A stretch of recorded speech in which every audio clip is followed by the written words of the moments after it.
How's it going, everybody? Quick disclaimer before the episode today.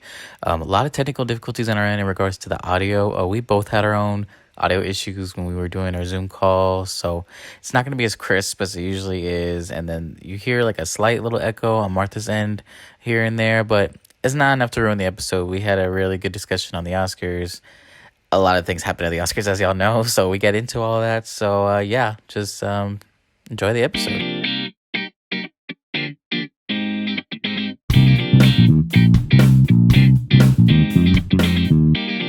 What's up, y'all? My name's Caesar.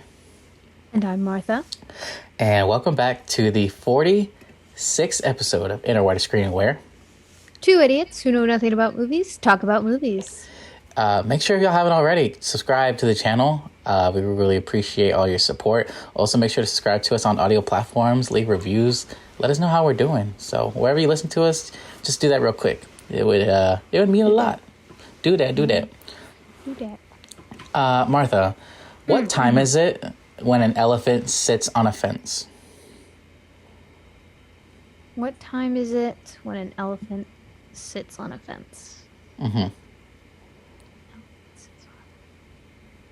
Time to sit on a fence and contemplate life choices. Like, why am I an elephant? Why am I sitting on a fence? You know, life's questions. Okay.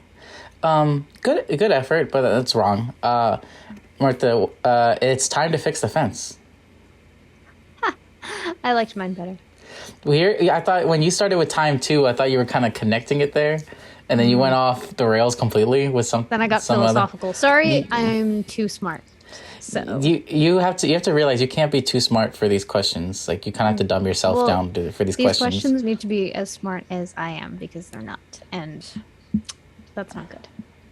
Well, you're certainly smarter than a lot of people that were at the Academy Awards this year. I'll tell you that much, because only slightly. Only slightly, but that's what we're here to talk about today. This past Sunday was the 2022. Did I say 2022? No, it is 2022. It is 2022. Okay. Yes. Okay. Academy Awards. Did you watch the ceremony this year? Like, did you actually? Yes. You did? I did. This is the first year that we haven't done like live messages to one another where we are constantly texting, because I started watching it later because I didn't get home until like an hour into it. So I was very behind. And my brothers were trying to text me and like, "Oh my God, are you watching?" And I'm like, "No, don't say anything. Like, I haven't started it yet." So that was slightly stressful. Yeah, I can imagine. Yeah. Okay, so I will say, I told you when we started planning this episode, like I was gonna do a whole thing where, you know, we would talk about the Oscars, but then I was also gonna like have fun with it. I was gonna maybe like make up different awards, or like maybe make a game or something. Sure. After watching the Oscars, I don't think that's necessary. I don't think that's necessary. I think we have plenty to talk about. We have plenty to talk about. Thanks to these two men on my screen right here, we have plenty to talk about. But we can save that till like the end if we want. Like, kind of get through everything else. I don't want all this to be about just this. Like, I want to. Yeah, for sure. So, but you're right, because I was thinking to myself, if something like this hadn't happened, this would have been the most predictable Oscars I've probably ever watched. And nothing much would have been there to really talk about. It would have been a very short episode, but I think they gave us some content, so I appreciate y'all. I appreciate you men right here. Stuff to work with, for yes. Sure. I will start off by saying I did not watch the ceremony for all the years I've followed the Oscars. This is the first year I did not watch it, not because I didn't want to. I couldn't. I missed the first half due to work. I think I mentioned that before. But even when I got home, I don't have cable. We kind of abandoned that in my house. And apparently the only way you can watch the Academy Awards is if you have cable. I was thinking there was some sort of streaming option. You can watch it on Hulu, I think. No, it wasn't. I checked Hulu. They weren't streaming on Hulu. I just saw it the other day and it said that it was streaming it. They posted it the next day on Hulu, but it wasn't streaming on Hulu. Live. So you didn't watch it the next day? Well, let me get there. I'm just talking about the night of, okay? Oh, okay. the night of, I did not watch the Oscars. And I did check Hulu because I was like, okay, Hulu and ABC, they're both owned by Disney. It would make sense to stream, especially they know a lot of people don't have cable anymore. Like a lot of people are streaming stuff, not there. So I was just like, well, shit. So I just followed along with a stream of some people I subscribe to that talk about the Oscars, and I just kind of followed their reactions and everything. So that's all I really had to base my Oscar night of. And then later, as the night went along, people were posting clips on YouTube and TikTok and all that kind of stuff. So that's how I kind of kept up with it. But in the spirit of this podcast, this morning, in fact, I did watch the rerun of the Oscars. Not all the way through. I skipped through a lot of parts that I had already seen. But just to get an idea of what the flow of the show was like, some of the bits that I missed. So I did watch it, not the next day, but I did catch up on Hulu. Okay. Yeah. So technically I did watch the Oscars, this was the first year I did not watch it live as it was happening. Okay. See, that makes sense. I was a bit concerned, but that makes... No, I know exactly. I know exactly what I'm talking about here. Okay. And there's a lot to talk about here. There's a lot to get to just from, the winners themselves. We had some pretty historic winners here that broke a lot of stats. The ceremony itself made a lot of interesting choices, and of course we have this fiasco going on right here that I'm sure will be a very interesting conversation. So, just to get into it, Martha. So the first thing I wanted to ask you about with this year's Oscars was: did you know ahead of time that they were going to cut out 8 categories out of the main broadcast and present them pre-show and edit them into the live show? I did not. That was really weird. That I know that they had mentioned it, and then I was still thrown when they started doing jump cuts into and the award goes to, and they're already on stage. Yeah. Yes. So it was definitely noticeable, right? That those categories. Odd.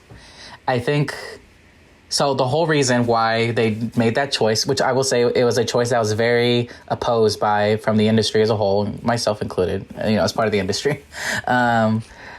The whole reasoning for it was because they've been running so long every single year. So they've, whatever reason, thought the best way to cut time off the Oscars was cutting categories like editing and production is all these insignificant categories to movie making, right? No, absolutely. You don't need those. Without them, as long as you have a director and an actor, that's all you need. You don't even need an editor. And let's just say that did not work out in their favor because the Oscars still ended up being 3 hours and 45 minutes this year. It was longer than last year's. Yeah. Actually, I do have something else to add that I forgot to mention. When watching it that night, I was watching the recorded version of it that I had. And unfortunately, the last half got cut off. Because, it got cut off for me. I think it was... I know what you're talking about. Right before Best... Actually, it was before Best Actor. Oh, okay. So, I missed a very, very eventful part. So did you catch up on those last categories? So I was able to rewind back enough to catch the end of Jessica Chastain's speech and then see the rest of it.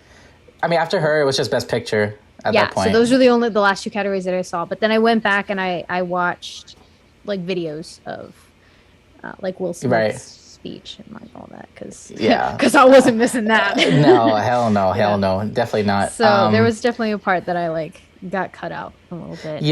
But at least for these 8 categories, the editing for it was a little better than I thought it would be, but it was still noticeable for sure. Even for you, you still were that's strange because literally. I didn't know how they did it until I watched it back on Hulu, and it was and the Oscar goes too, and they're already on stage. There's already clapping, showing shots of a crowd that I'm sure wasn't even in there till after the main show had started. I was very clearly that, Yeah.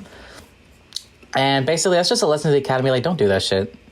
There are, as we saw today, not today, but as we saw this past weekend, there are a lot of other ways you can cut down on the Oscars that don't have to do with cutting the categories, and I'm sure we'll get into those. Because I will start off by saying I do think this year's Oscars was more entertaining than last year's. That's for sure. But I think would say that it was worse in a lot of ways. Yeah, I could also agree with that. Not even counting this right here. A lot of other things in this year that I had issue with. Yeah, no, for sure. I definitely agree there. Yeah. So, but we can just start off. For example, when we're talking about links. So the show opened up with the Beyonce number, which I thought it was pretty good. My girlfriend loved it. She's been watching that for days on end. It's Beyonce. We love it. I mean, it's Beyonce. We get it. But even that, I was like, bro, this is like 5 minutes long. And then quite a long song. And they did all of the original song. I think they did all of them except the Belfast one. And I mean, I was going to bring this up later, but since we're talking about the songs now, like, why do we don't talk about Bruno on the Oscars? Because the white people demanded it. Because they were like, hey, we don't care about that Spanish song, even though this is a movie about Spanish people, like people who speak Spanish. I don't care about that. I want my We Don't Talk About Bruno song, because that's the song that my child made me play 1,000 times over. Well, to be fair, they did play Dos Oruguitas during the show. They did, yes, and that was beautiful. If they had replaced it, I would have been livid. Oh, that God, I wouldn't. That literally would make no sense. But still, so obviously they wanted to capitalize on its popularity, I understand that, but it literally was not nominated. And I feel like at that point, you're literally just taking up time. And I'm sorry, like, I know it wasn't the Academy's fault that it wasn't nominated because Disney did not submit it to be eligible for a nomination, which makes no fucking sense. Because clearly if they had it, it would have won easily. But it's like, why? And then love Megan Thee Stallion. Great live. Saw her. Why? Didn't need to be there. Didn't need to. No. Didn't need to be there. I didn't even mind her, but it's just like, why? It was just, at the same time, I was just like, why? The whole performance just did not need to be there. It didn't. No. Wasn't it's necessary. like, I get y'all want to capitalize on it, but that's your own fault for why it's not in this and not a nominee. Like, that's y'all's industry fault. Yeah. But anyway, that's just kind of one of the reasons why cutting down length. So I don't know how you feel about having the original songs in the show.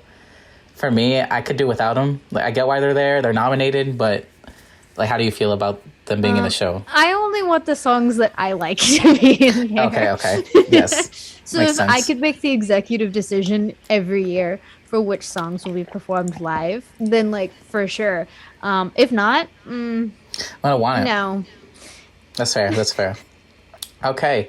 Well, another main topic that I wanted to get to, something that also started the show off, were the hosts. We had Wanda Sykes, Regina Hall, and Amy Schumer. I love Wanda Sykes. That's it. Okay. Well, I will say, so the first thing we see after the Beyonce performance is the opening monologue between these three. I didn't think it was terrible. Yeah. I chuckled. It had its moments. It had its moments. I wrote down the few lines I did like. I did like Amy Schumer's. I liked when they brought up how COVID's changed people, and they were like, "Yeah, look at Timothy Chalamet." And they showed J.K. Simmons. Thought that was funny. I did like that one. And I did like Wanda Sykes talking about, I've seen Power of the Dog 3 times, and I'm only halfway through it. Because I get it. I mean, it's a slow one. I get it. Yeah. And overall, I guess why I didn't mind their monologue as much is because they did kind of touch on that dynamic that it's 2 black women and 1 white woman on stage, and they kind of took advantage of that pretty well. So I was like, okay, this is okay. But what did you think?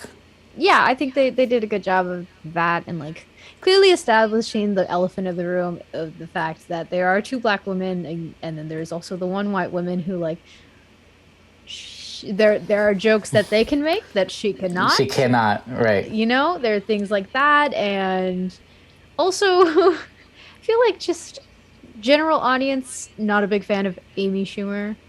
So myself included. Yeah. Myself included, absolutely. So I think in a way it kind of made a joke against just her entirely. Not only the fact that she was white, but just because, like, why are you there? Right. And then there was also the joke that was like, oh, like they hired 3 women because it was cheaper than hiring one man. See, I did think that joke was funny, but I feel like I've heard that joke on other award shows before. So I feel like there were a lot of reused jokes. That's why I didn't find that one as funny, but because I remember one year Tina Fey and Amy Poehler hosted the Golden Globes, and I think they made that same joke. So I had heard it, but it's also true. It's like, but it's true. It is. It still doesn't make any less true. Exactly. Yes. Yeah. But then Amy Schumer does her own monologue right after, which I thought was interesting because Regina Hall and Wanda Sykes didn't have their own monologue later on in the show. So I don't know why they really gave her... Especially, they just had the monologue between the 3 of them. I didn't know why she needed one on her own. But I did like her monologue better than the one between the 3, surprisingly. Yeah. Some of the jokes I wrote. So her joke how Hollywood's finally making women's stories, like blah, blah. Like King Richard that focused on the Williams sisters' dad. Yeah. yeah, those were good ones. Yeah. I think they didn't necessarily get like monologues, but they definitely got their own time to like spit their jokes out later on. Yeah. And when comparing it to those, yeah, she definitely was the winner here. I will say, and surprisingly so, because going into this and going out of it, she's my least favorite of the three women that hosted. But I thought she was the best host of the three. I gotta be honest. I gotta be honest. I mean, even real quick, some of the other jokes she thought that was funny, like she was talking about Don't Look Up, and she's like, I guess the Academy don't look up reviews. Yeah, there were some good ones. I know that there was at one point, it was after the Spider-Man, she had like was changing out of her costume, and it was yes. After the slap happened, and she comes out and she's like, "Did I miss anything? I was changing backstage." I was like, the vibe in here is a little different. Yeah. That was good. That was probably my favorite laugh, the biggest laugh I had watching the whole thing. To be honest, yeah. That was a good one. It was good timing on her part. Yes. No, I thought honestly, considering how I don't really like gravitate toward her much as a comedian, I actually thought she did pretty well being the host. So good on her. Okay, one other thing that I did enjoy that they did this year, which is a good thing, is they brought back clips when they're announcing the nominees. I don't know if you remember last year when they were presenting acting categories, they had just a presenter like going around and like talking about them, who they are as people and stuff, which I thought was just a huge waste of fucking time. I don't remember that, and that seems really stupid. It was really dumb. I like how this year you announce who's a nominee and you show a clip from their movie. You show why they're nominated. You get people who are watching the Oscars familiarize themselves with the movies. Like that to me is a lot better than whatever the hell they did before. So I think that was a good move on their part to do. So I did like that. I just realized in my notes I did not edit it. So I wrote the winners in a separate category on my notes than I did. But so I don't know how we're going to talk about the winners actually. Yeah, okay. So do we want to I don't know. Do we just want to go into the winners real quick and then get into the ceremony? Because I guess the ceremony kind of leads to, the main, this.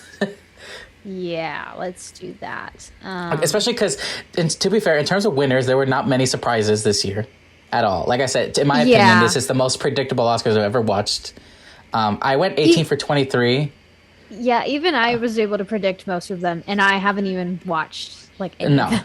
Exactly. The only literally I could have went 22 for 23, but I just had to go. It just seems so predictable. I wanted to predict some upsets. None of them ended up going my way, but it's fine. So my score's a little lower than it should be, but it's fine. So just kind of go in order real quick of how they did. So Ariana DeBose won Best Supporting Actress, West Side Story. Yes. That was an easy one, and I don't know if you've seen West Side Story yet, but you should. You watched it? Yeah, did I not tell you? No, we didn't. We didn't do our movies we watched this past week because I just wanted to kind of jump into it. Well, no, I watched it before. You never talked about it. Did I not? I feel like I would have talked about it. I would have remembered because I remember for the longest time you had not seen it. Well, I watched West Side Story. I watched it like the day it came out on Disney Plus. Maybe you did then. I don't remember. But anyways, Ariana DeBose worthy winner in your eyes? Oh yeah, absolutely. Okay, cool. Amazing job. Yes, and her speech I thought was great too. So really great win there. Yeah. And then Dune just swept up all the technicals. It won Best Sound. It won Best Cinematography. It won Visual Effects. It won Editing, which is actually a pretty interesting category.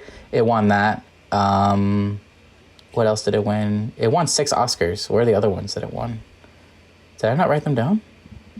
It won Production Design. And it won... What was that other one? 1, 2, 3, 4. Best Sound, Cinematography, Visual Effects. I'm forgetting one. I know it won 6. And I have 5 here. Original score, film editing. It was original score. You're right. It did win original score. Production Hans Zimmer. design. Cool. And that's Hans Zimmer's second Oscar. His first Oscar since The Lion King, which is pretty... Really? That's surprising. Yeah, it's very surprising, but well-deserved. That's a lot of work. So he's done a lot of amazing... Yeah. Well, yeah. I mean, he could have won for Interstellar and all these other movies. He didn't. I don't know. But anywho... let's see. Encanto won Best Animated Feature. That was not a surprise there. I know you probably wanted Mitchell's. I was so disappointed. Okay, well, that's your fault for thinking Mitchell's had a shot. No, I knew that Encanto was going to win.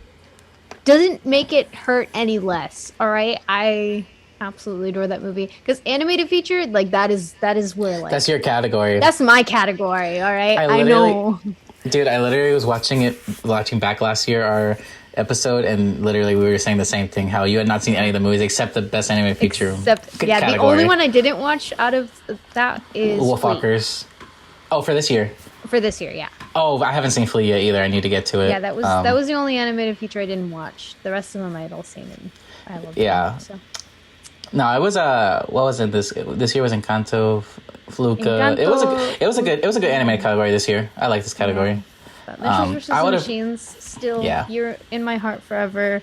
They I think the creator actually ended up tweeting a funny little thing about it was the mom from Mitchell's versus the Machines holding a sign. It's like animation is cinema. I wish you could see it. maybe not. Oh my god. But that's funny. Which I will say, we'll just get into that real quick. And it's not in the order of the ceremony, but I had an issue with how they presented Best Animated Feature this year. I don't know if you felt this way once I bring it up. Where did I write this down? Okay.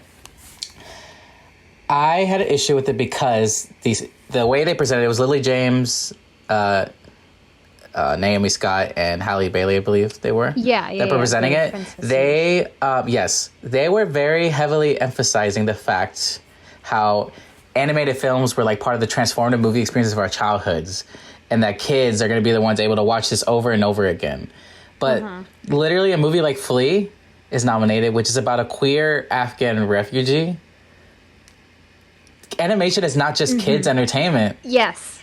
And that's the issue I had. And I was watching that. I was going like, why are they emphasizing this so much? And it's you're feeding into the stigma that a lot of people have about animation, that animation is solely just kids' movies, eye candy for kids.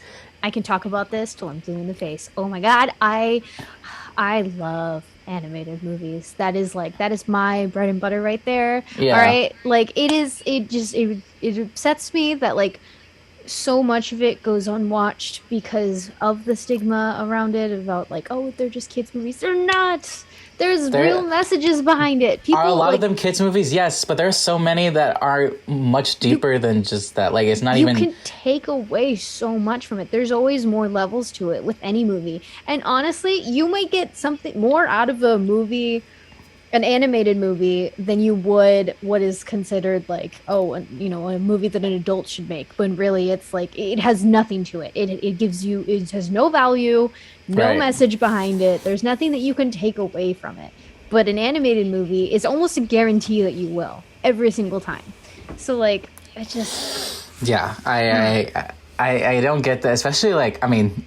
If we look back at I mean, obviously I don't know the official number on this, but I'm pretty sure probably at least half the movies we talked about have been animated at this point.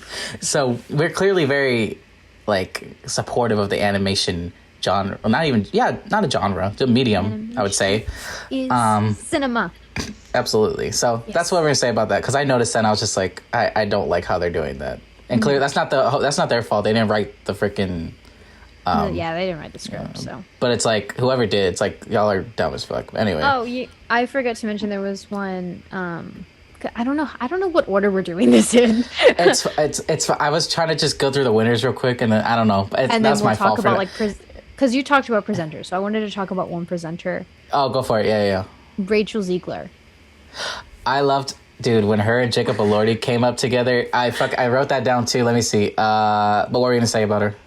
So there was that whole deal about like, oh, like, what are you going to wear for the Oscars? She's like, oh, I'm actually not invited to the Oscars, even though the movie I was part of and did a big part of making it good. Literally the lead role in the movie. She's the Maria. she did such an incredible job in this movie. And well enough to make this movie nominated for Best Picture, but you're not going to let the lead come to the Oscars? And so like that was insane to me. And then people were like getting mad at her, like, girl, like, why are you complaining? Like, that's like not very classy of you. And I would be up there complaining. Absolutely. I mean, yeah, people were arguing like, yeah, well, Disney, it's up to the studio who they can invite. Like, obviously it's not her fault, it's Disney's, but it's like, why, if you're Disney, why wouldn't you invite her? She's the lead role in your movie. That's an Oscar It's an Oscar movie. Like, the movie would not work without Maria. Like, she made... You know what I mean? She made the movie. Yeah, absolutely. So, eventually, especially when... Then we're like, okay, they're invited... what's his face? Tony Hawk and, like... Yeah, Shaun White. And, like, all these, like, people... What do they have to do with movies? They do not. They don't. They're sports people. Especially, I mean, I even noticed that they presented, like, the 60th anniversary of Bond, which was a cool little tribute. But, like, why? Why are they there? It's over not... Rachel Zegler. It's so ridiculous, yeah. But she did eventually get invited as a presenter, so I did love the little joke she made. How Jacob Elordi was talking about, like, when being from Australia, I never would have imagined being up on this stage. And she's like, I never would have been imagined being up here 6 days ago. 6 days ago, yeah. It's like, love it. I love the shade. Yes. Come for them. Absolutely. So I was like, way to go, Rachel. You deserve that. Yeah, I thought that was a cool fucking moment. But yeah. Let's see. Okay, one more bit that I wanted to mention with the presenters. We're all over the place. It's fine, but so were this year's Oscars, so it's fitting. Sure. Here you go. My least favorite part of the show, I will just say right now, is the whole Regina Hall bit with, like, COVID protocol. Oh my god. I cringed. It was so bad. It was so bad because, like, okay. So it's one thing to, like, make a quick joke about it and, like, oh, you know, like, oh, all these hot men, I need you to come with me. All right. So there's one thing, but she just took it so far. Like, the bit ended 5 minutes ago, hun. You do not need to keep going. And it kept going. And then it just got really inappropriate. All right. It got very uncomfortable. And you could tell the men up there felt uncomfortable. Exactly. And it's like... Okay, we're talking double standards here, all right? Double standards, like crazy. Because it's like, if it was flipped gender-wise, if a man decided it was like, oh, let me get all the pretty women up here, now let me give you a COVID pat-down on stage, on live TV, are you kidding me? That man would be dead. But because it's a woman, it's okay? It's not. Like, that is, oh, God. I honestly don't have anything to add. That's exactly how I felt about it. Like, if it was not funny. It wasn't cute. It was just like, it was uncomfy and went way too far. Before you go ahead with the bit, switch the genders, and if it's not okay, then you should cut it entirely.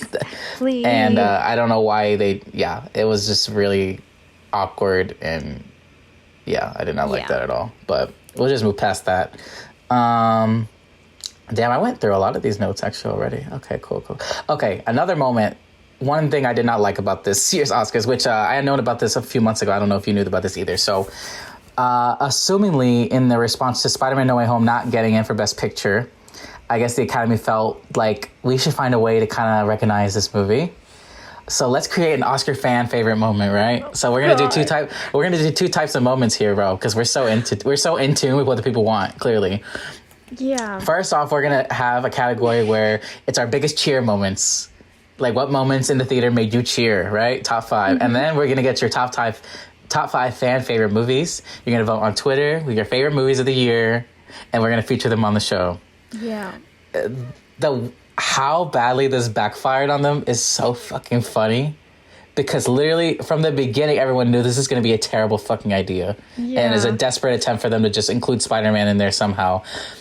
Turns out Spider-Man, yes, it was mentioned, but that was not the main focus of these categories after all. It was Zack Snyder. Because, first of all, the biggest cheer moment went to the Flash scene in Zack Snyder's Justice League. I was like, really? Really? So Snyder stands for the win. I'm like, honestly, congratulations to y'all. Y'all did your campaign. Y'all made it work. Y'all did your work. Y'all went hard on Twitter. The devil's work. Y'all did the devil's work on Twitter. I commend you for it. Because, like... It's not. Why? Why was that the one? I mean, basically, the hilarious thing, and we saw this especially in the fan favorite movies category, it was literally just all the stands for different people kind of coming together on Twitter and making their voices heard. Because in that top 5 category, so you had like Tick Tick Boom, No Way Home. Those make sense, right? Like, those are two of the more well-known, well-liked movies of the year. But then you have Minamata, which that's the Johnny Depp stands at work.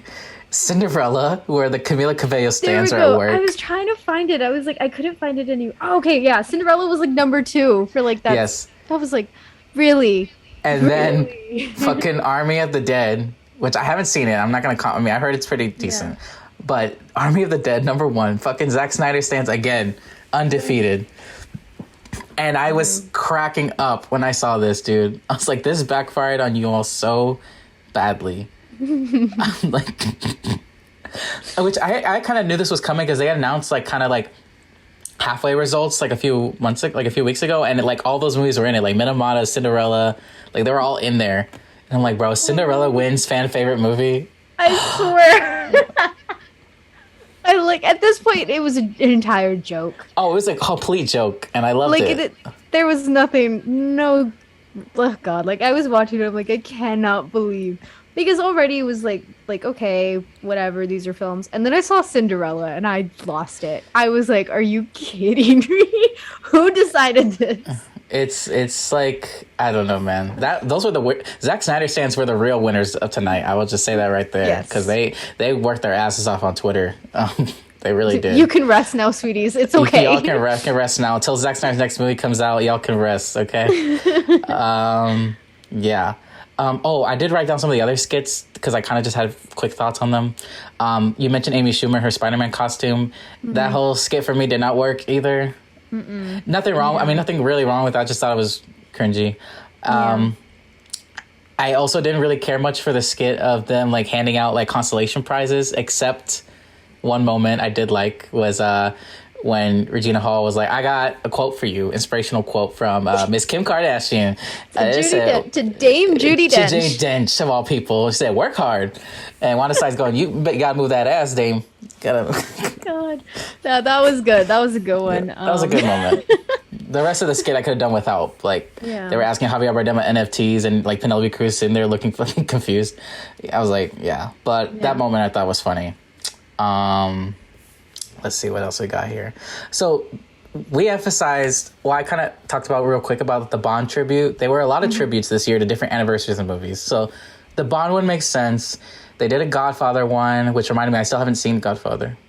They did White Man Can't Jump one, which I'm like, okay, it's 30 years, fine.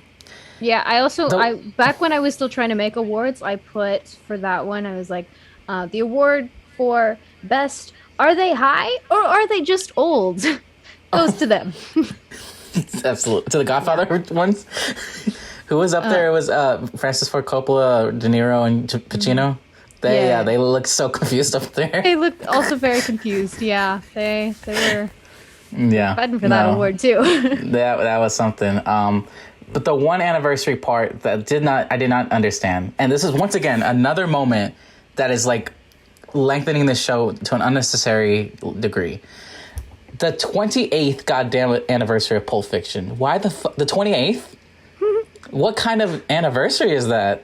Yeah. I don't know, but I think we should celebrate every 28th episode. I think we should start doing it every 28th episode. Instead of 25 or even in 10s, do it in 28s. 28s. So what's 46 plus 28? So I know when to celebrate our next. No, we're not doing that. The most ridiculous. You could have waited 2 more years. Wait till it gets to 30. I mean, like I know they're older, but they're not old. They're gonna be fine in 2 years. Yeah. God forbid something crazy happens. But like, I loved Pulp Fiction. Don't get me wrong. It was cool to see them up on stage and like the whole bit with the suitcase. Like, it was cool. But why this year? I don't understand. And we're just wasting time. So I don't really understand that. One more thing too. After that whole Amy Schumer moment where she asked, about the vibe in the room and everything, which was great. It led to that joke about seat fillers with Kirsten Dunst. Yes, and that's been quite the discussion lately. That's been a lot of discussion, which I don't really understand why, because to me at least, when I watched this, it clearly felt like a bit to me. Yeah. And then Amy Schumer the next day was like, oh yeah, this was a bit, like Kirsten Dunst, she was in on it, it's all good. She was in on it, yeah. But the whole reason why she had to explain herself is because the whole internet like fucking went after this girl. Like, how dare you, Christian Dunst? Yeah. I'm like, bro, clearly, to me, I felt like it was a bit. I genuinely did not think at any moment that she saw Kristen Dunst. It was like, oh, you're just some random person here. Yeah, like, no, I did. I mean, again, they did come out and say that it was a bit, but I don't know. I think people just like, so the problem is that like notoriously Hollywood has just been awful and disregarded her. For in sure. a lot of ways. And I think she was just the wrong person to do that with. But if she was in on it, then like I guess you know what I mean? I don't even think it's like wrong person. It's just like wrong audience, I think is the problem Yeah. here. So Okay. I think that might be the Yeah. issue. But like the I don't joke know. is valid because like people because Hollywood has treated her like trash. Right. And maybe that's why it appealed to her. It's just like she's kind of just seemed like ignored. Like it would make, I guess, like other people in Hollywood would see her as like a seat filler. Like they would mistake her for seat filler. Like kind of, I don't know. To me, it was just some kind of dumb joke that didn't really work. But and then I saw the outrage on it. I'm like, oh shit. Like, but but it does make sense. But it was just like, okay, whatever. Okay. The last couple notes I have are about some of the presentations of the awards, and then obviously the big moment. So I'll just finish with the winners real quick. What were some other big? So another big award was Troy Kotsur for Coda, winning Best Supporting Actor. My favorite speech of the night, first of all, Yoon Jin-yoon presenting it to him was the sweetest thing. She's adorable. I still have not seen Minari, which she won for. Yeah, she did that. I loved her speech last year. That was great. I remember it. It was very good. Brad Pitt. Yes, it was very good. But his speech I thought was really great. The way the crowd responded to him I thought was really sweet. Like it was just a really like heartwarming moment, I think. And it definitely deserved a win. I know have you ever not seen Coda yet? No, but I'm planning to watch it hopefully sometime in the next week because I really want to watch it. Yes, I would definitely recommend it. I mean, obviously, too, for keeping up with the whole Best Picture win of it all. You could do that. But his win was great. I'm kind of skip past some of these. Cruella, Best Costume Design, I'm sure that made you real happy, which that very well deserved. Very happy. It absolutely was deserved. That was great costume in that movie. For sure. Drive My Car, Best International Feature. I still need to watch that one. Let's see what else. Belfast won Original Screenplay. I was not predicting Belfast, but that was like very much the safe choice, which is why I didn't want to go with it, but it ended up winning anyway. I was like, okay, it's fine. Coda won Adapted Screenplay. Let's see. Summer of Soul won Documentary, which I will get into that in a little bit. Because that category is kind of, you know... Original Song went to Billie Eilish for No Time to Die. Cool win there. And then the rest were, I mean, like, this is all very predictable. I mean, Jane Campion winning Best Director, second woman in a row to win. She's the first woman to be nominated for Best Woman twice. She's the first woman to be nominated for Best Director twice, and she won. Also, notably, was Power of the Dog's only win of the night from 12 nominations. First time since 1967 with The Graduate that a movie has only won Best Director and nothing else. Did not know that. Very interesting there. Will Smith won Best Actor. That was a very memorable moment, I'm sure. And then Tammy Faye took home 2 awards. Eyes of Tammy Faye, which I did watch a few days ago, and I did like that movie. Deservedly won Hair and Makeup, and Jessica Chastain wins Best Actress. So that was another really good speech that I enjoyed as well. Yeah. And then finally... It was crazy because not even a few weeks ago, people did not even think this was going to happen. But Coda winning Best Picture. Yeah. Very big moment for sure. Very big, really cool moment seeing them all up on stage. I mean, it just felt like the perfect kind of movie to win, right? Like very crowd pleasing, very diverse kind of, you know, just like this is like a nice movie to win Best Picture. Like it's very fitting.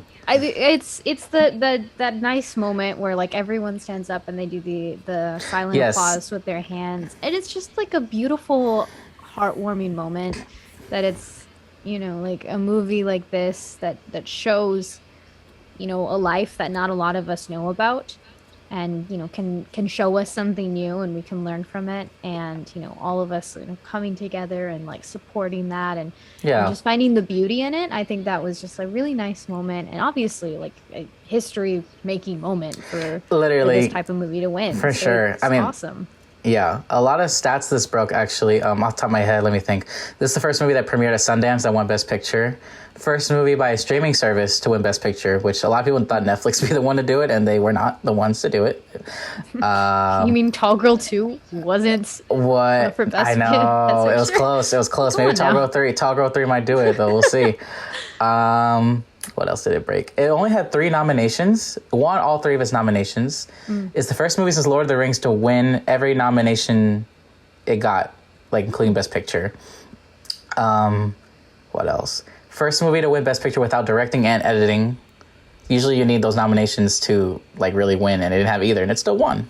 So a lot of stat breaking with Coda this year, but I did enjoy the movie a lot. I wouldn't have given it Best Picture personally, but I'm good with it winning. I think it's you know, I think it's a like I said, perfect movie to win Best Picture for all the reasons you described as well.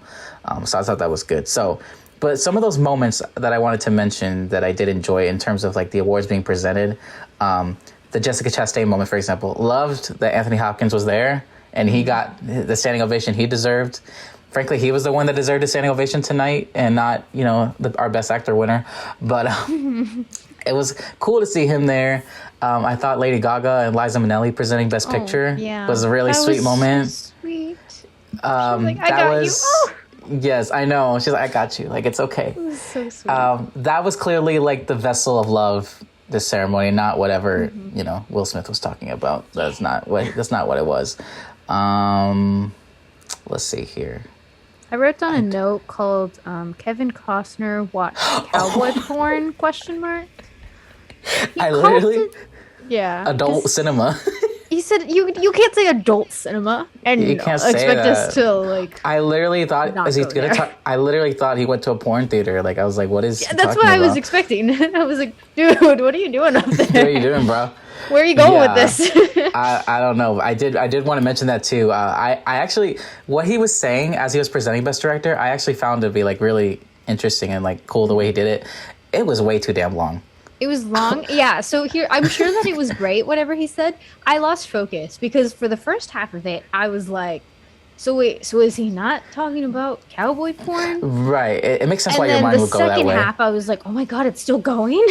So it just went over my head. It's true. I mean, I tried to sit there and listen to what he was saying, and it was cool, but it was just like, bro, you could have cut this in half easily. I just couldn't. You could have trimmed this, and this probably added another 40 minutes to the whole runtime of the Oscars. So it's just, a lot of things was not. Literally, I saw a shot of Bradley Cooper's face as he was talking. He was like, falling asleep. Like, come on, man. I have two more random notes, real quick. Okay. Zoe Kravitz and Jake Gyllenhaal when they presented together. Oof. Best looking couple up there all night. That's all I'm gonna say. And then one more issue with this ceremony that I had was the in memoriam segment, which the Oscars can never fucking get right for whatever reason. I don't know why this is so difficult.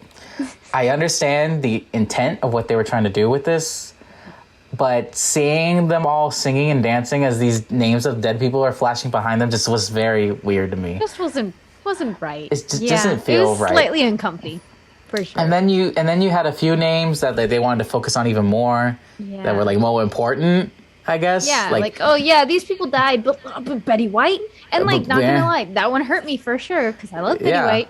It's sad, but like it's kind of, you're just kind of like, you know, like picking and dancing choosing on these other people's graves, and right, literally, like, it's literally but you weren't as important as these people, so exactly. It's like you only made the costumes. Come on, now.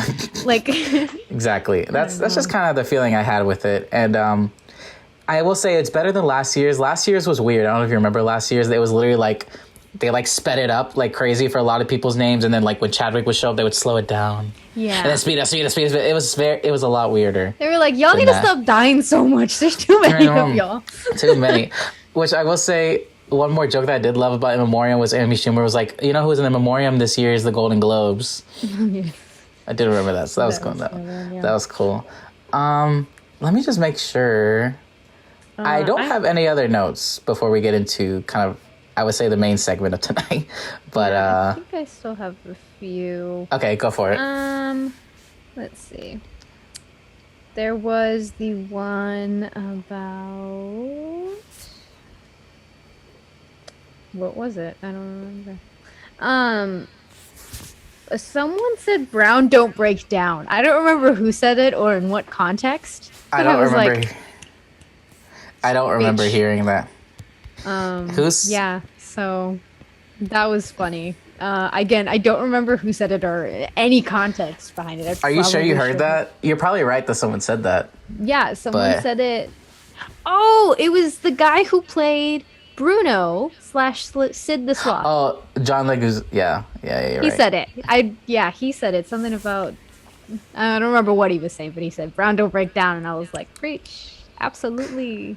No, Yeah, We're I think you're fabulous. right. I think you're right. Okay. So wanted to shout that out. Nice.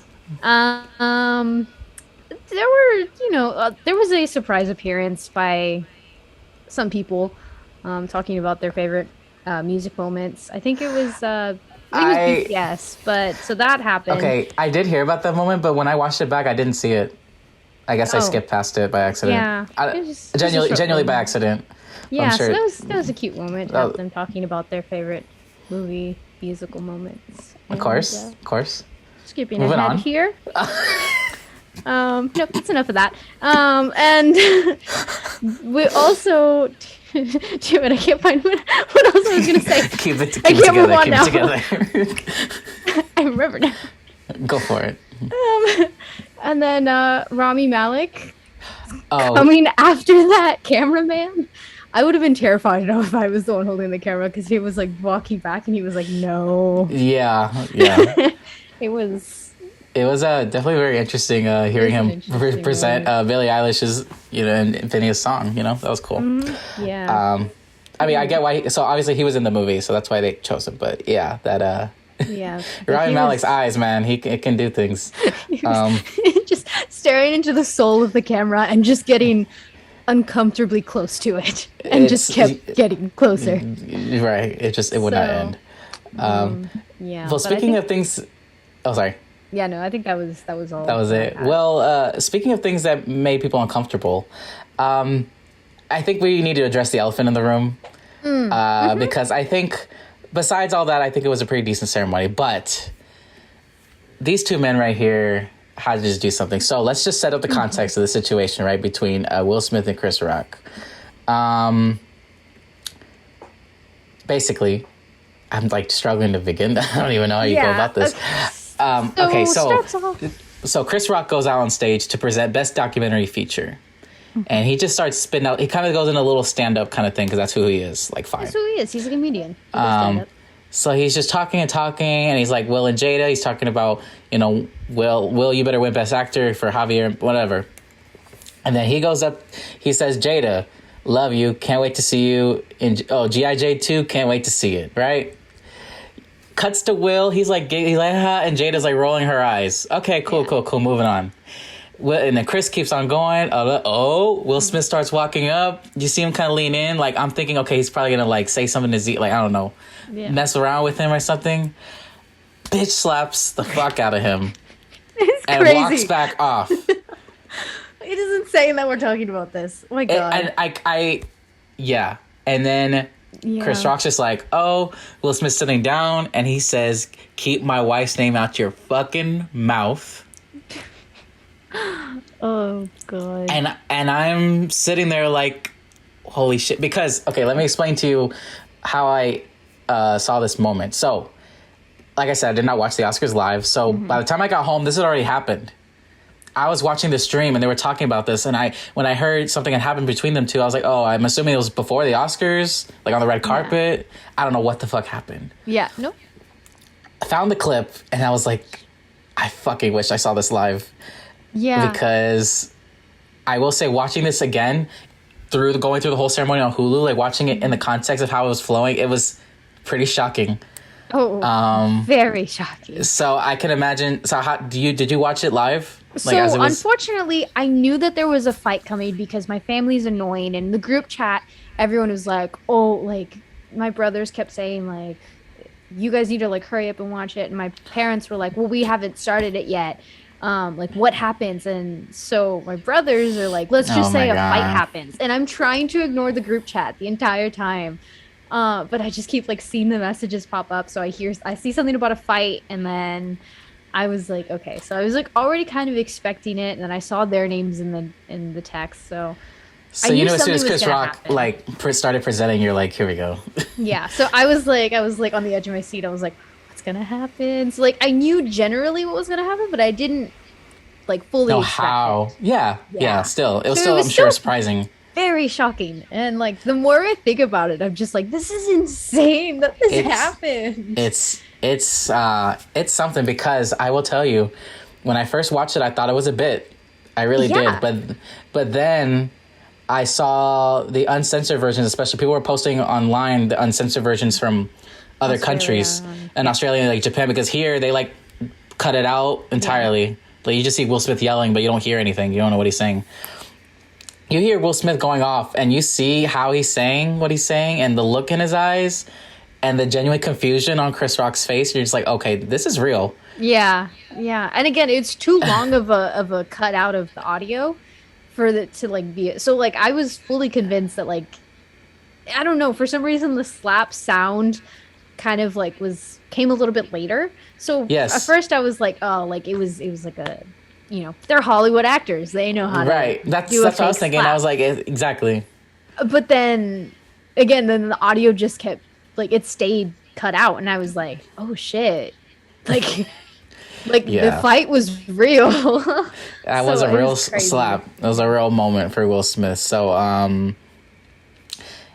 yeah, I don't know. And then after that, like I felt terrible for Questlove, I will say, because he had to go up and accept the documentary award for, you know, for Summer of Soul. And I have a note right here about it. Where is this right here? Oh my gosh.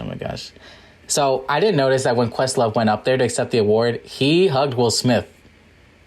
And then as you can see the angle when he hugs him, how Chris Rock's face looks, he's like confused. He's like, why are you hugging him? He just like slapped me. That's the look in his face. Yeah, I did. Yeah, I was like off in the corner. He's like, yes. And then even as Questlove is talking, which Questlove's speech was great, but even Chris Rock, you can just look in the corner and he's like, his look of confusion on his face is so crazy. It's just so weird. And like, I could imagine just watching it live, like that. I mean, it really just casts a shadow over the rest of the ceremony, right? And yeah. And then the crazy thing is, you know, Will Smith's going to win Best Actor in the next, like, 20 minutes. So he's going to have to go up there and give a speech. So it's like, what? I wish I would have just saw this live and kind of, like, seen the chaos of it all. But it is absolute chaos. And I feel like... yeah. I don't know. Oh, sorry, go ahead. Oh, I'm trying to, like, think of, like, the general perspective and, like, people taking sides. I feel like, for the most part, it's against Will Smith. I think for the most part it's been in favor of Chris Rock. I've seen people that have argued in favor of Will Smith as well, but I think it's been more Chris Rock's side of it. Yeah, that more like Will shouldn't have done that, and more people I've heard say that Will shouldn't have done it versus like Chris Rock deserved it kind of thing. Okay, yeah, because I've heard both, but I hear more I've seen he shouldn't have done that. Yeah, I don't know. I feel like. Well, what side do you take? My side is you are at the Oscars. Now, this is a internationally broadcasted event of high class and the best of the best. You know, Hollywood's biggest night. You should have a level of decorum to maintain. Even, you know, you're an actor. Even if you don't have the class, act like you do. So there's that. On top of that, I think you need to go in understanding that you have a very good chance. And the bigger you are, the bigger chance you have of being the butt of someone's joke at some point in the night. Because especially if you're sitting front row. You're sitting front row. Exactly. You know, the Oscars, they have comedians go up. They have people make jokes about other people. And, you know, sometimes it's not fun to hear people joke about you, but you just got to take it because it's what to expect. And at the end of the day, if you're going home with one of those damn goodie bags with, like, the $1,000 masseuse and, like, you can stay in a castle for a week and you get a flat screen TV and, like, all of this other shit, put up with it. Put up with it. Because if you're getting all that at the end of the night, you're fine. You know, you're still rich. You're still famous. It's fair. You know, again, if you didn't like it, act like you did, move on. And I don't know. It wasn't necessary what he did. I really don't think it was. Yeah. Especially considering just the relationship between Will and Jada. That's the weird as hell. Yeah, exactly. It's very interesting how he's decided to stick up for her after all that she's done. Yeah. And it's like, and people were like, the jokes, I will say the jokes that people were posting after all this were insane. They're like, he didn't slap August to see it like that, but he slapped Chris Rock like that. How about you slap the guy who cheated on your wife? Cheated on you. I also saw one. It was like, you seen him this mad in March. Wait till you see him in August. In August. It's good stuff. Yeah, the jokes that came out of it, fantastic. I loved it. You knew the internet would like do its job when it came to that.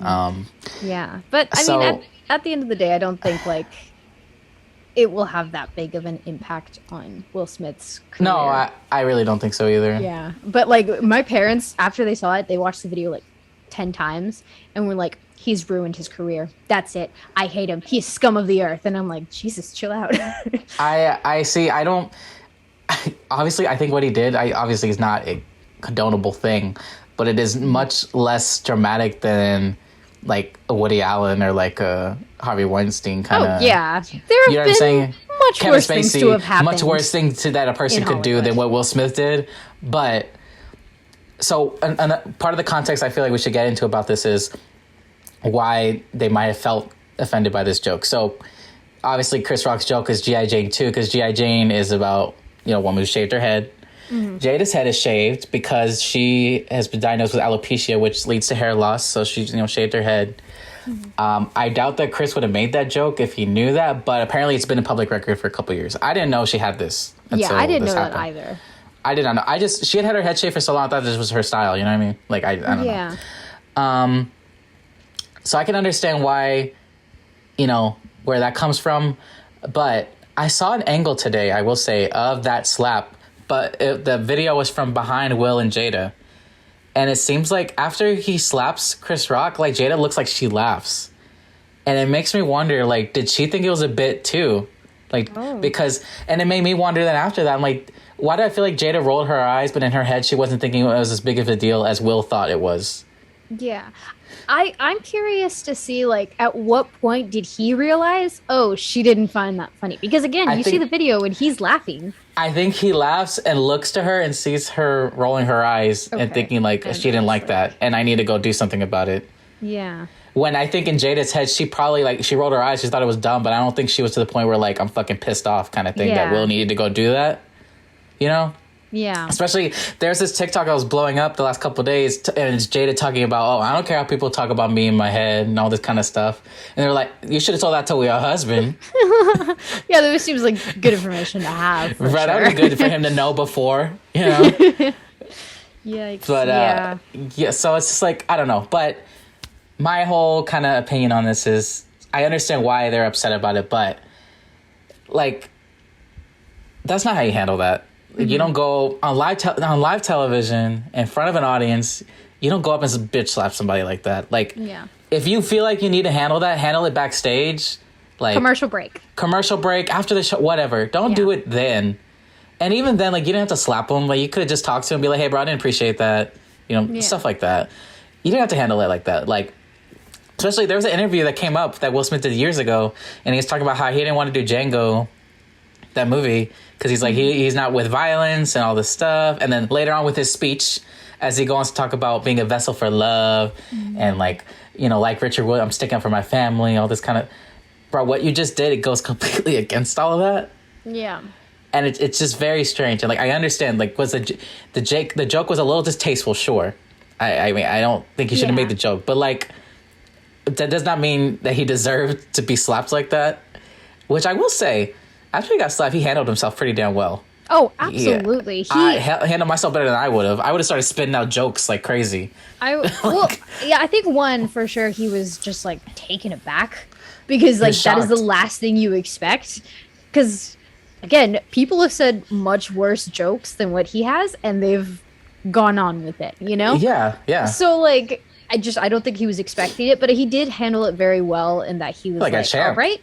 Yeah, like, I'm not going to engage in that, because he very much could have, and that would have completely turned the story around. If he had, like, slapped him back or done something to him back, Chris Rock, I think, would have ended up being, like, the main enemy in this situation. I don't think... You think so? I think so. I think it's people because of the way that he handled himself. I think people would feel that way, but I still would probably be on Chris Rock's. Like, I would be at this point, well, Chris is defending himself at that point. Like, yeah, you can argue whether he should have made the joke or not, but it doesn't warrant being slapped. So I feel like if someone initiates that against you, if you slap them back, you're just fighting. You're protecting yourself at that point, you know? Yeah, that's true. I feel like we already have like just like this negative perception of comedians to where we already don't like them for calling out the things that we don't want you to call out. And so because of that, if he gave them another reason on top of just saying the joke, I feel like that would have been an easier reason for all of them to start attacking him instead. But I think because he handled himself very like, okay, like best way possible, honestly. I mean, he was very thrown off by it. Let's just move on, you know? Yeah. So I think that was his like best way of going about that. I don't know. It's so crazy that it even happened. It's crazy that it happened. I think it's great for the Oscars. Like I'm sure the Academy loved it. Wonderful. 10 out of 10. Loved it. Literally, like you said, I don't think this is going to be an end of the world situation. I don't think Will Smith's going to be canceled from this. I genuinely think they're both going to be able to move past it fine. But I mean, the Oscars. Remember, the last couple of years they've had their fair share of crazy moments. You remember the Moonlight, La La Land, switcheroo, Best Picture, a lesser degree, but the whole Anthony Hopkins win last year when they moved Best Actor at the end of the ceremony for Chadwick to win when he didn't win, and Anthony Hopkins was not there, leaving the ceremony on a very awkward note. Yeah. But this is easily like the craziest thing of all. I think like you don't see this on live TV. No. Like, the reality is no one is going to be talking about him winning Best Actor. Yeah. When it comes to talking about his legacy, like no one's gonna remember he won an Oscar. They're gonna remember the fact that he fucking slapped Chris Rock. And the sadder thing I think is no one's gonna be talking about any of the other wins tonight that were amazing, like Coda winning Best Picture, like the acting wins, all that kind of stuff. Like every time someone brings up the Oscar, they're gonna talk about this. You know what I mean? Yeah. And absolutely. I find that just to be like really, it's sad. I mean, it's a really unfortunate thing, and I know Will Smith came out later on Instagram and apologized to Chris Rock and all that, but it's just like, bro, like, I don't know. I mean, I don't know. Did you see the clips after where like Denzel and like Tyler Perry, Bradley Cooper, they all talked to him and stuff? Yeah. I will say though, so one thing I forgot to mention too that was just also really strange was even after all that happened, Will Smith goes up on stage to accept Best Actor, gets a standing ovation from the crowd, and I don't get it. Like, basically, you're showing, whether you're trying to or not, you're showing that you're basically okay with what he just did. Yeah. And I don't really, I don't know. Like I said, I get the idea of standing up for your family. Like, you felt like the joke was wrong. Like, I agree, sure. Mm-hmm. But this is not, you don't do that. Like, that's just not how you go about it. And no, for sure. Yeah, and it was very funny. I will say this. It created a very funny moment, but in the moment watching it, especially watching it back through the broadcast, definitely felt the uncomfortability in that situation. Yeah, and absolutely. Just unfortunate, but we got a lot of good jokes out of it. So I mean, it's a moment that'll definitely live on for pop culture history. Honestly, I mean, it's just for sure. That's for sure. So that was the Oscars. But that's the Oscars right there. Love it. I will be watching again next year. Best believe that. I mean, absolutely. I want to see what happens next year. Hey, they did their job, man. Yeah. I'll be back next year. Those actors, they just keep on entertaining us. They just entertainers. We love them. We love them, don't we? So yeah, that was our discussion on the Oscars. Ended up being memorable in a lot different ways than we would expected, for sure. For sure. But let's just say if it wasn't for this, it would have been a very predictable and kind of simple Oscars, but it ended up being very chaotic and in a way we never imagined. And we have Hollywood to thank for it. So thank you. Yes. Yeah. Bringing us the plot twist. We love it. But anywho, Martha, next week is a very special week for us. Yes, it is. I can't believe these words are coming out of my mouth, but we are reaching our 1 year anniversary next week. Somehow we made it a year without, anything happening to this show. Mm-hmm. And we want to do something fun. We want to celebrate. And what do you do when you celebrate? You throw a party. Party, yeah. But we're not throwing a party. We're just not quite. But we're drinking. Well, I'm drinking. You're drinking. If our guest pulls through, they'll be drinking along with you. I'll pull out a nice bottle of my sparkling apple cider. And I will pull out the adult champagne. The adult champagne. I will annoy the hell out of Caesar the entire episode. And I'm very excited for it. It's very exciting. So we thought a fitting topic for this kind of party atmosphere, we're going to talk about our top 10 party movies. So like any movie that has like a big party in it or just about a party or whatever. Like those are going to be the movies we talk about. We're going to party it up, celebrate 1 year. So keep an eye out for that one. Let's see what else we got. If you haven't already, follow us on every single audio streaming platform that you can think of, whether that's Spotify, whether that's iTunes, Google, whatever. Follow us on there, subscribe, leave reviews, all that stuff. Follow us on social medias, TikTok, Instagram, Twitter, at Anywhere to Scream. And finally, YouTube. Like, comment, subscribe at Anywhere to Scream Podcast. On the road to 100 subscribers, we are getting there, surely but slowly. So help us get there. We appreciate it. And just thank y'all for watching, for listening, all that stuff. Thank you, guys. We appreciate you a whole lot. Yes, and keep my wife's name out your fucking mouth, bro. Yes, sir. Anything else for you? And the Oscar goes to me for best dressed. Oh yeah, no, I think I contended real good for that. I think. Okay, sure. Okay, bye.